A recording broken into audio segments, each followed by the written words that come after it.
نبی کریم صلی اللہ علیہ وآلہ وسلم ایک مرتبہ صحابہ کرام کے ساتھ بیٹھے تھے کہ ایک شخص آیا جس کی حالت انتہائی خراب تھی۔ اس کے کپڑے پھٹے ہوئے تھے، اس کے جوتے مٹی سے اٹے ہوئے تھے اور اس کے سر میں کنگھی بھی نہیں تھی۔ وہ انتہائی پریشان تھا اور اس نے آ کر نبی کریم صلی اللہ علیہ وآلہ وسلم سے کہا کہ آپ رحمت للعالمین کہلاتے ہیں، میری مشکل حل کیجئے۔ 4 دن سے میرے بچے کا کوئی پتہ نہیں ہے اور بچے کی یاد میں اس کی ماں پاگل ہونے کے قریب پہنچ چکی ہے۔ اس نے جب اپنا واقعہ سنایا تو نبی کریم صلی اللہ علیہ وآلہ وسلم اسے کوئی جواب دیتے اس سے پہلے ایک اور صحابی رسول کریم صلی اللہ علیہ وآلہ وسلم وہاں آئے اور اس شخص کو دیکھ کر کہا کہ تم تو یہاں کھڑے ہو، تمہارا بیٹا وہاں بچوں کے ساتھ کھیل رہا ہے۔ جیسے ہی اس نے اپنے بچے کی خبر سنی وہ اسی طرف دوڑا کہ نبی کریم صلی اللہ علیہ وآلہ وسلم نے اسے بلایا اور اپنے پاس بٹھا کر ایک نصیحت کی۔ انہوں نے فرمایا کہ جب تم جانا اور تمہارا بچہ وہاں دیگر بچوں کے ساتھ کھیل رہا ہو تو یاد رکھنا کہ اسے بیٹا کہہ کر مت پکارنا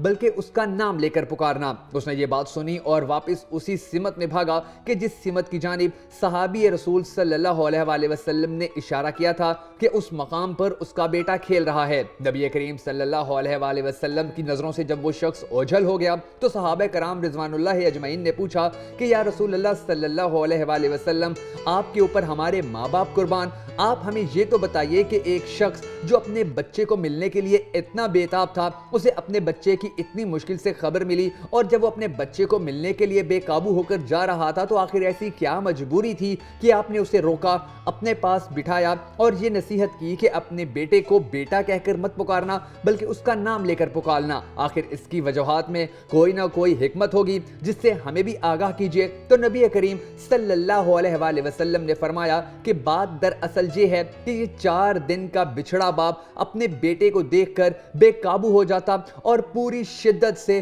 اسے بیٹا کہہ کر پکارتا۔ جب یہ اسے بیٹا کہہ کر پکارتا تو یقینی طور پر اس کی وہ ساری محبت جو ایک باپ کے دل میں اپنے بیٹے کے لیے ہوتی ہے اس کی زبان اور اس کے لہجے کے اوپر آ جاتی، اور کیا معلوم اس کے بچے کے ساتھ کھیلنے والے دیگر بچوں میں کوئی بچہ یتیم ہوتا اور اتنے پیار سے کسی باپ کو اپنے بیٹے کو بلاتے ہوئے سنتا تو دل میں خواہش یا حسرت کرتا کہ کاش میرا باپ بھی ہوتا اور مجھے اتنے پیار سے بلایا کرتا۔ اسی لیے میں نے اس شخص کو نصیحت کی کہ وہ اپنے بیٹے کو بیٹا کہہ کر نہ پکارے بلکہ اس کا نام لے کر پکارے، اور یہ ایک ایسی بات تھی کہ جس کا احاطہ پوری کائنات کے بڑے بڑے علوم نہیں کر سکتے۔ یہ ایک ایسی نصیحت تھی کہ جس کو ہم سب کو پلے باندھنا چاہیے کہ نبی کریم صلی اللہ علیہ وآلہ وسلم جو رحمت للعالمین ہیں وہ کس طرح سے چھوٹی چھوٹی بات اور چھوٹے چھوٹے پہلو کے اوپر بھی اتنا زیادہ سوچا کرتے تھے اور اس کے فوائد و نقصانات کو جانا کرتے تھے۔ نبی کریم صلی اللہ علیہ وآلہ وسلم کی